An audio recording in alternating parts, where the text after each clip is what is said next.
नमस्ते दोस्तों, मैं राजेश पुजारी, आपका सक्सेस एंड वेल्थ कोच। आप सबका इस सक्सेस सीक्रेट्स वीडियो में आप सबका वेलकम करता हूँ।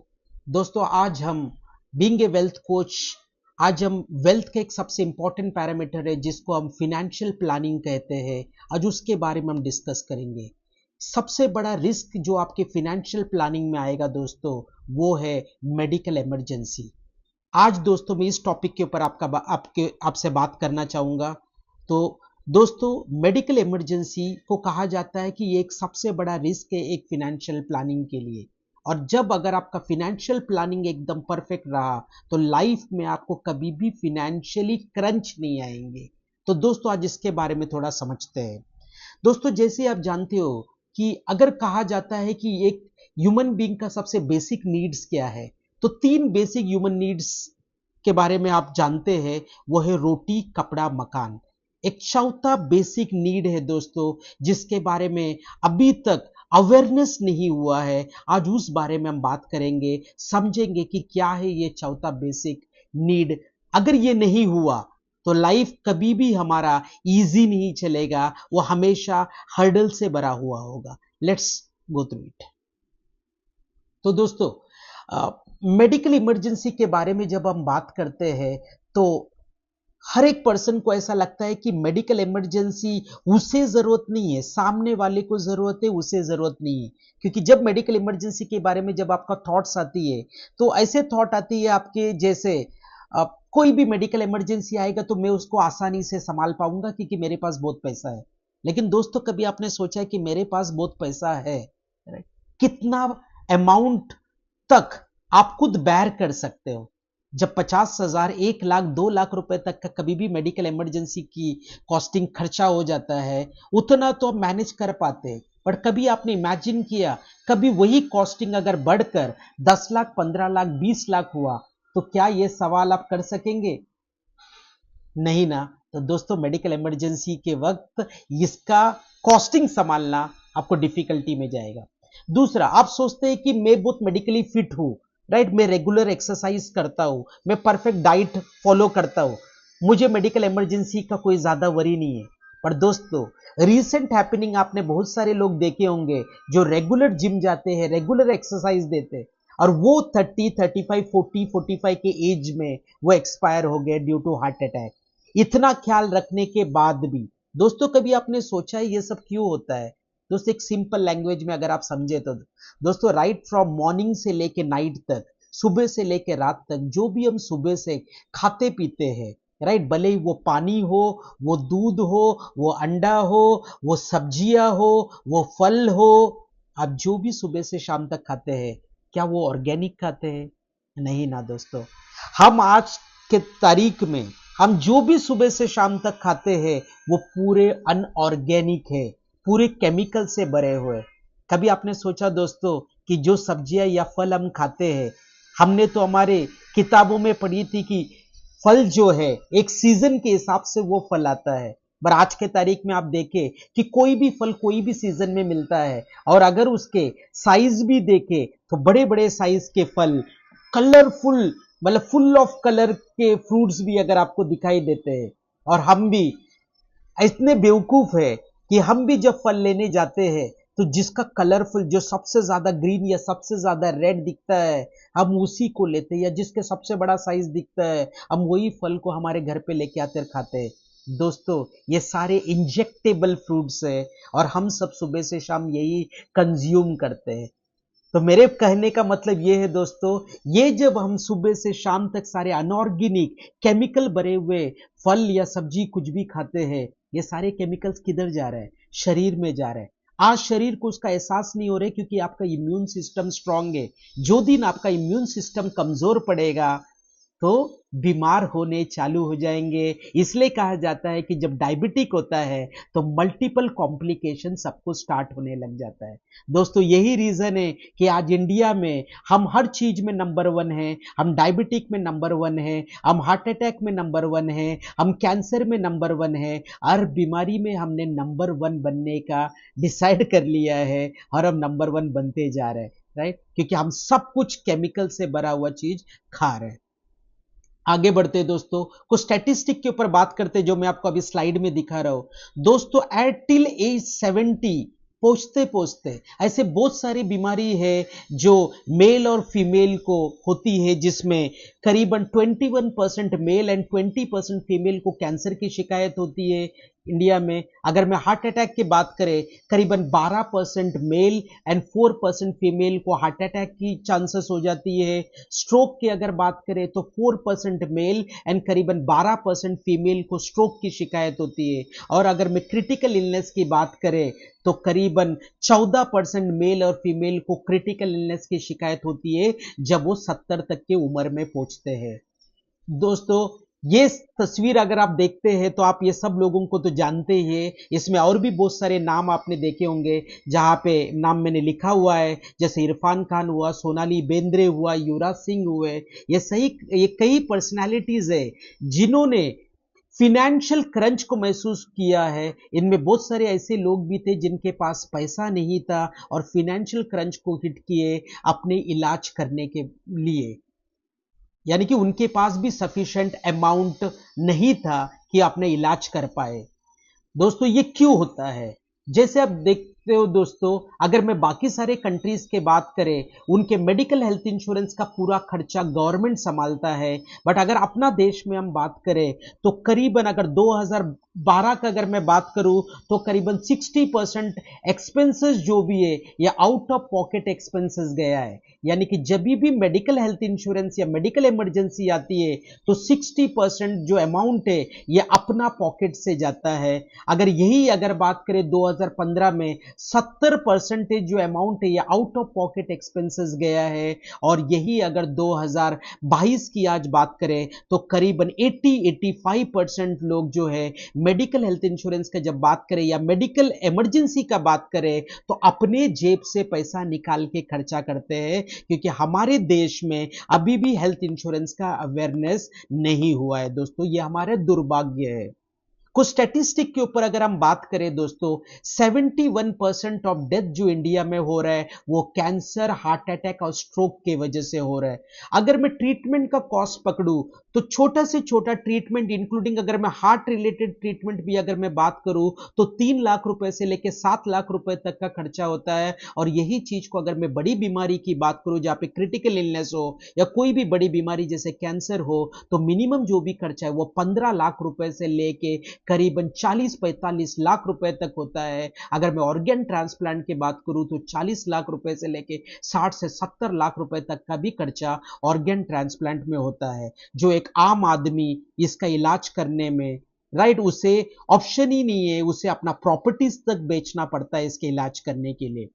अपना देश का अगर वापस बात करूं तो 1 crore population every year poverty line को हिट करता है just because of medical hospitalisation expenses.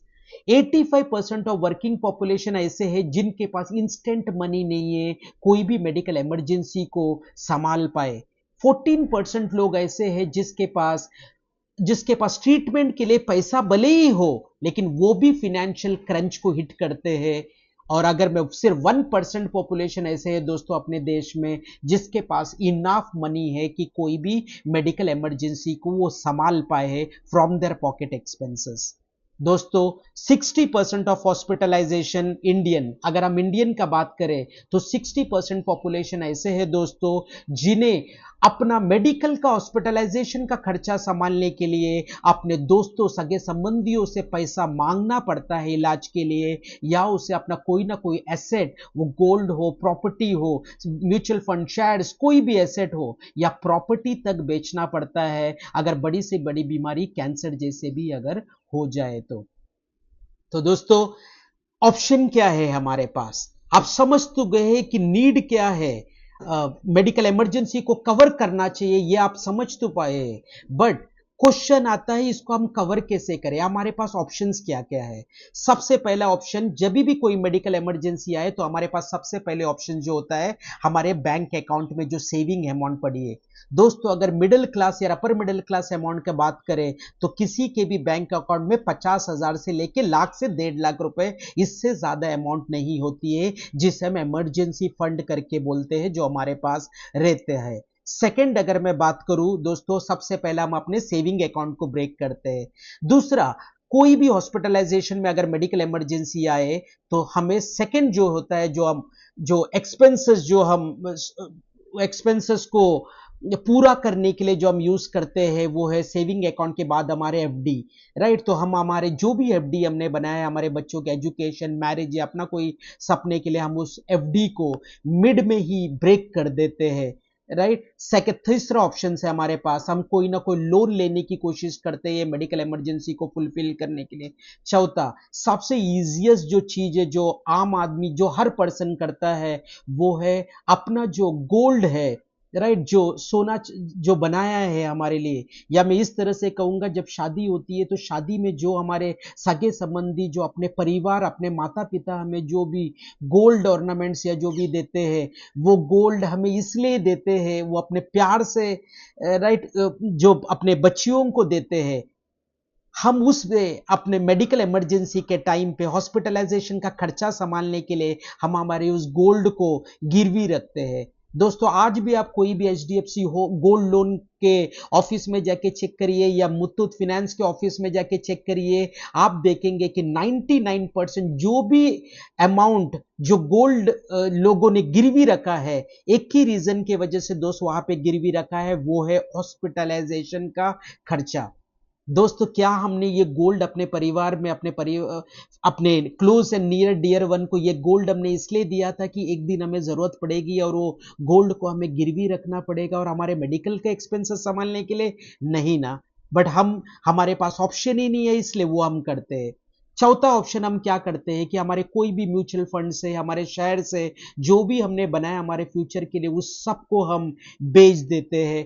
और लास्ट ऑप्शन दोस्तों बचता है कि आपने कई सारी स्टोरी भी सुने होंगे कि अगर कैंसर जैसे बड़ी बीमारी हो जाती है, जहां पे कोई बोन मैरो ट्रांसप्लांट जैसी भी रिक्वायरमेंट पड़े, जहां पे 40-50 लाख रुपए के ऊपर खर्चा होता है, तब उस टाइम पे हमारे सेविंग भी कोई काम नहीं आता है। उस टाइम पे हमारे पास एक ही ऑप्शन बचता है कि हमारा प्रॉपर्टी भी सेल करें। ये आज के तारीख में 90% लोग यही चीज करते हैं कि हमारे देश में आज भी सिर्फ 10% पॉपुलेशन ऐसे है जिन्होंने इंश्योरेंस लिया हुआ है दोस्तों। तो दोस्तों, मैं आज जो आपको ये चौथा बेसिक नीड्स के बारे में बात कर रहा था, रोटी कपड़ा और मकान के बाद जो चौथा बेसिक नीड है वो है हेल्थ इंश्योरेंस। अगर आपने हेल्थ इंश्योरेंस ले लिया तो आप ये कोई भी मेडिकल इमरजेंसी का टोटल खर्चा जो है ये कंपनी के सर पे डालकर, राइट, और निश्चिंत होकर पीस ऑफ माइंड आप रह सकते हो। इसे आगे चल के समझते हैं दोस्तों, हेल्थ इंश्योरेंस का फायदा क्या है, पहले ये समझते हैं दोस्तों। राइट, अगर हमें कोई भी बड़ी बीमारी होती है तो हम चाहते हैं कि हमें बेस्ट टू बेस्ट ट्रीटमेंट मिले, बेस्ट टू बेस्ट हॉस्पिटल में, बेस्ट टू बेस्ट डॉक्टर्स के थ्रू। तो अगर हमारे पास हेल्थ इंश्योरेंस है तो हम बेस्ट टू बेस्ट हॉस्पिटल में बेस्ट टू बेस्ट ट्रीटमेंट्स ले सकते हैं। चॉइस हमारे है कि हम कैशलेस में ले या रीइंबर्समेंट में ले, बट हमें वो टोटल खर्चा जो है वो हमें हमारी कंपनी की तरफ से मिलती है, आपको हेल्थ इंश्योरेंस से मिलती है। तो फायदा क्या है ये लेने से दोस्तों, कि अगर आपने हेल्थ इंश्योरेंस पॉलिसी लिया तो आपका कोई भी सेविंग्स और इन्वेस्टमेंट आपको कभी भी मेडिकल इमरजेंसी के वजह से हॉस्पिटलाइजेशन का खर्चा संभालने के लिए आपको कभी भी आपका सेविंग्स, आपका इन्वेस्टमेंट को ब्रेक करने की जरूरत नहीं पड़ेगी। इसीलिए यह सबसे इंपॉर्टेंट रोल प्ले करता है। अगर आपके पास हेल्थ इंश्योरेंस है तो कभी भी आपको आपका सेविंग्स और इन्वेस्टमेंट को ब्रेक करने की जरूरत नहीं है। वो जिस पर्पस के लिए आपने जमा किया है वो उसी पर्पस के लिए काम आएगा, बट वो अननेसेसरी मेडिकल एक्सपेंडिचर के यूज के लिए काम ना आए दोस्तों। सेकंड, लॉन्ग टर्म इलनेस, ऐसे बहुत सारी बीमारी आ रही है दोस्तों, जैसे कोविड के पीरियड में भी हमने देखा, ऐसे बहुत सारे वायरस, ऐसे बहुत सारी बीमारी आ रही है। तो इस बीमारी, जैसे मैंने आपको बताया कि हम सब अनऑर्गेनिक खाते हैं, तो बीमारी तो होना गारंटी है। हम एक ही चीज कर सकते हैं दोस्तों, वो है इस बीमारी का इलाज करने के लिए अपने आप को इतने हेल्थ इंश्योरेंस अमाउंट्स, इतने बड़े हेल्थ इंश्योरेंस कवर लेके रख सकते हैं ताकि फ्यूचर में सिर्फ आज ही नहीं, आपके 70-80 साल तक भी अगर कोई भी बड़ी बीमारी हो जाए, उस बीमारी का इलाज जो है इस हेल्थ इंश्योरेंस पॉलिसी से कंप्लीट हो। दोस्तों ऐसे नहीं कि हेल्थ इंश्योरेंस पॉलिसी भी जब आप चाहे तब आपको मिल सकते, कि आज आपको लगता है कि आज आपका बॉडी एकदम परफेक्टली फिट है, आज आपको हेल्थ इंश्योरेंस की जरूरत नहीं है, तो आप सोचते हैं कि जब आप रिटायर हो जाए या जब भी आप 60 साल क्रॉस हो जाए उसके बाद आप हेल्थ इंश्योरेंस पॉलिसी ले सकते हैं। तो दोस्तों आपको यह बताना चाहूंगा मैं कि कोई भी इंश्योरेंस कंपनीज ये बिलो बीमारी के ऊपर कवर देते नहीं है। जैसे कैंसर हुआ तो आपको कवर मिलेगा नहीं, कोई भी मेजर हार्ट डिसीज हो गया तो आपको कवर मिलेगा नहीं, पैरालिसिस हुआ, ब्रेन स्ट्रोक हुआ तो आपको पॉलिसी मिलेगी नहीं, किडनी डिसीज हुआ तो आपको पॉलिसी नहीं मिलेगी। जो दिन आपका बीएमआई बढ़ेगी कि हाइट वेट मतलब आपके ओबेस मोटापा ज्यादा बढ़ेगा तो आपको पॉलिसी मिलेगी नहीं। तो दोस्तों पॉलिसी, हेल्थ इंश्योरेंस पॉलिसी उसी वक्त लिया जाता है जब आप परफेक्टली फिट हो, क्योंकि जब कंपनी इंश्योरेंस पॉलिसी देती है उस टाइम पे तीन चॉइस कंपनी के पास होता है कि पर्सन को आइदर बेसिक प्रीमियम के साथ ही उसका पॉलिसी ले ले, एक्सेप्ट करे, या उस क्लाइंट को बोले कि आपका पॉलिसी तो मैं एक्सेप्ट करूंगा बट अभी आपको छोटी सी कोई बीमारी हो चुकी है इसलिए हम आपकी पॉलिसी लेंगे बट एक्स्ट्रा प्रीमियम हम उसके लिए चार्ज करेंगे। या तीसरा ऑप्शन कंपनी के पास है, कंपनी बोलेगा नहीं आप बहुत ज्यादा बीमार है, आपको बड़ी बीमारी हो चुकी है, हम आपको पॉलिसी नहीं दे सकते। तो दोस्तों इसलिए राइट टाइम पे ही पॉलिसी लेनी जरूरी है। और लाइफ टाइम पॉलिसी रिन्यूअल का वादा कंपनी आपको करती है। कंपनी आपसे दो वादा करती है कि कभी भी आपके क्लेम्स के वजह से वो कभी भी आपको लोडिंग नहीं लगाएंगे आपके प्रीमियम पे, और दूसरा लाइफ लॉन्ग रिन्यूअल आपको कंपनी करके देगी, ताकि अगर आपको कोई बड़ी बीमारी भी हो गई जिंदगी भर वो आप कंपनी से क्लेम लेते रहे, वो आपको क्लेम देते रहेंगे क्योंकि उन्होंने आपसे वादा किया है कि लाइफ लॉन्ग रिन्यूअल पॉलिसी है ये। आगे बढ़ते हैं दोस्तों, आपके पास ये जो फिनेंशियल ये जो रिस्क जो है मेडिकल इमरजेंसी का रिस्क, आपके पास तीन ऑप्शन है दोस्तों। आइदर आप इसको अवॉइड करते हैं, सोचते हैं कि मुझे इसकी जरूरत नहीं पड़ेगा, या आप सोचते हैं कि कोई और अल्टरनेटिव आपके पास बैंक बैलेंस अकाउंट गोल्ड ये सब है जिससे आप मेडिकल इमरजेंसी का कुछ पार्ट तो कवर कर पाएंगे। या बेस्ट ऑप्शन दोस्तों आपके पास एक ही है कि ए टू जेड मेडिकल इमरजेंसी का टोटल एक्सपेंसेस का जो खर्चा है ये पूरा रिस्क जो है किसी और को ट्रांसफर कर दे और किसी इंश्योरेंस कंपनी को ट्रांसफर कर दे। ये आपको रियली फिनेंशियल ट्रॉमा से बचा देगा।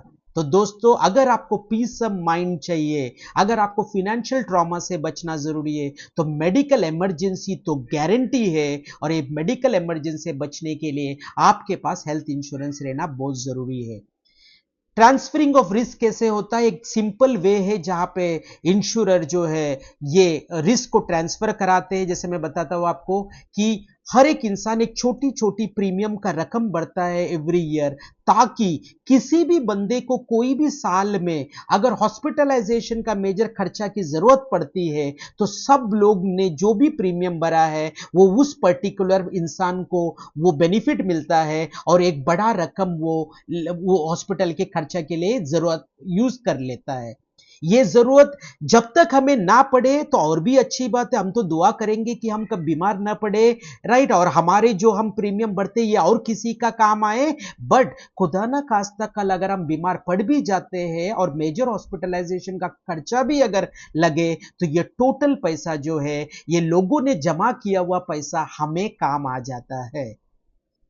दूसरा दोस्तों, इलाज का कुछ खर्चे के बारे में जो मैं बात कर रहा था, क्योंकि अभी भी इंपॉर्टेंट समझाना जरूरी है कि ट्रांसफर क्यों करे रिस्क। तो कुछ बीमारी के बारे में हम बात कर रहे थे, जैसे अगर मैं इंडिया में ट्रीटमेंट बात करूं तो हार्ट रिलेटेड कोई भी सर्जरी 3 लाख रुपए से लेकर 7 लाख रुपए तक जरूरत पड़ता है। बोन मैरो ट्रांसप्लांट जो अगर मैं इंडिया में बात करूं तो 30 लाख रुपए, अगर इसी को मैं ग्लोबली बात करूं तो करोड़ों रुपए के ऊपर खर्चा होता है। लिवर ट्रांसप्लांट हुआ, ऑर्थोपेडिक सर्जरी हुआ, तो मोटा मोटा अगर मैं कोई भी सर्जरी का बात करें, ब्रेन ट्यूमर हो, स्पाइन सर्जरी हो, 3 लाख रुपए से लेकर 10 लाख रुपए तक का तो मिनिमम रिक्वायरमेंट पड़ती है। ये दोस्तों मैं आज के तारीख में बात कर रहा हूं, पर दोस्तों मैं जानता हूं कि यह हमें आज की तारीख में रिक्वायरमेंट नहीं पड़ेगी, यह हमें करीबन 5 साल, 10 साल, 15 साल, 20 साल के बाद में रिक्वायरमेंट हो सकती है। तो आप इमेजिन कर सकते हैं दोस्तों, आज के तारीख में जो मैं आज ये आपको इलाज का खर्चा बता रहा हूं, यही चीज 10 साल के बाद, 20 साल के बाद क्या कॉस्टिंग होगा। आज एक heart related treatment 3 lakh 5 lakh रुपए की रिक्वायरमेंट हो रही है, वही 10 साल के बाद यही बीमारी के लिए ट्रीटमेंट का कॉस्ट कम से कम 15 से 30 लाख रुपए होगा दोस्तों। तो we have to be prepared, not for today, हमें प्रिपेयर करना है अपने फ्यूचर के लिए, क्योंकि हमारी उम्र जब 70 साल की भी हो, अगर उस टाइम पे भी हमें इमरजेंसी आए और जरूरत पड़े 15-20 लाख रुपए का, तब हमारे पास ऐसे पॉलिसी होनी चाहिए जो 20-30 लाख रुपए भी हमारे कवर करके देगा, हमें अपने जेब से पैसा भरने के लिए जरूरत नहीं है। दोस्तों आपकी कंपनी ने अगर आपका रिस्क लिया तो बेनिफिट क्या क्या ये समझते हैं दोस्तों। जैसे मैं सिंपल, जब हमें कोई बीमारी होती है तो सबसे पहला हम अपने जनरल प्रैक्टिशनर के पास जाते हैं, वो हमें टेस्ट करते हैं, टेस्ट करने के बाद कुछ दवाई देते हैं, 3-4 दिन की दवाई देते हैं। वो 3-4 दिन के दवाई में हम ठीक हो तो अच्छी बात है, अगर वो 3-4 दिन के दवाई में हम ठीक न हो तो डॉक्टर हमें कहते हैं कि तुम कुछ टेस्ट कर लो, ब्लड टेस्ट कर लो या कुछ सोनोग्राफी निकालिए। जब वो टेस्ट करते हैं तब हमें मालूम पड़ता है कि हमें कोई बीमारी हो चुकी है, और तब डॉक्टर हमें बोलते हैं कि तुम्हें हॉस्पिटलाइजेशन में एडमिट कराना जरूरी है। तो फिर हॉस्पिटलाइजेशन में एडमिट कराते हैं। एक बार हॉस्पिटल में एडमिट होता है तो सबसे पहला जो चीज होता है, हॉस्पिटल के फ्रंट रिसेप्शन में यह सवाल होता है कि बताइए आपको किस तरह का रूम चाहिए, आपको एसी रूम चाहिए, डिलक्स रूम चाहिए, सुपर डिलक्स रूम चाहिए, और अकॉर्डिंगली उसका कॉस्टिंग वो आपको बताते हैं। अगर कोई सर्जरी करना पड़े, डॉक्टर ने आपको रेकमेंड किया है, तो वो बताते हैं, ये सर्जरी का रेट चार्ट बताते हैं, ये सर्जरी के लिए कितना खर्चा लगेगा, ये सर्जरी के लिए इतना खर्चा लगेगा। और जब आपका पूरा सर्जरी कंप्लीट होता है और जब आप डिस्चार्ज होते हैं, डिस्चार्ज होने के बाद करीबन 1-2-3 महीने के लिए कोई ना कोई दवाई या कोई ना कोई टेस्ट होता है जो आपको कंपनी, जो डॉक्टर रेकमेंड करता है करने के लिए। तो दोस्तों ये जितना भी चीज मैंने बताया, हॉस्पिटल से एडमिट होने के पहले की कुछ खर्चे, हॉस्पिटल में एडमिट हुआ पूरा खर्चा, और हॉस्पिटल से डिस्चार्ज होने के बाद 2 से 3 महीने का जो पूरा खर्चा, ये पूरा कंपनी संभालती है थ्रू हेल्थ इंश्योरेंस, और वो भी through out the life time.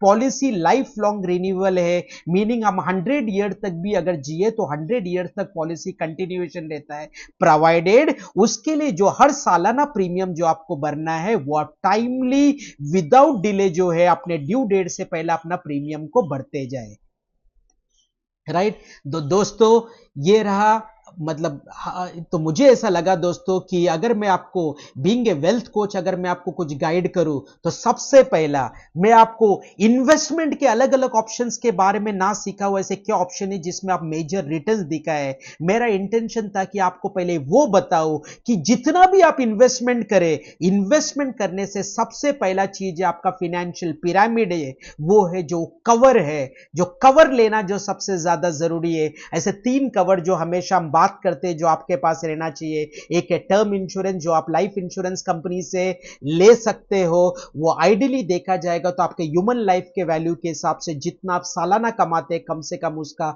10 गुना तो उतना का एक टर्म इंश्योरेंस आपके पास रहना चाहिए। दूसरा पर्सनल एक्सीडेंटल कवर, कम से कम 1 करोड़ से लेकर 5 करोड़ तक का भी पर्सनल एक्सीडेंटल कवर आपको मिलता है आपके इनकम के हिसाब से, ये आपके पास रहना बहुत जरूरी है क्योंकि accidents are bound to happen.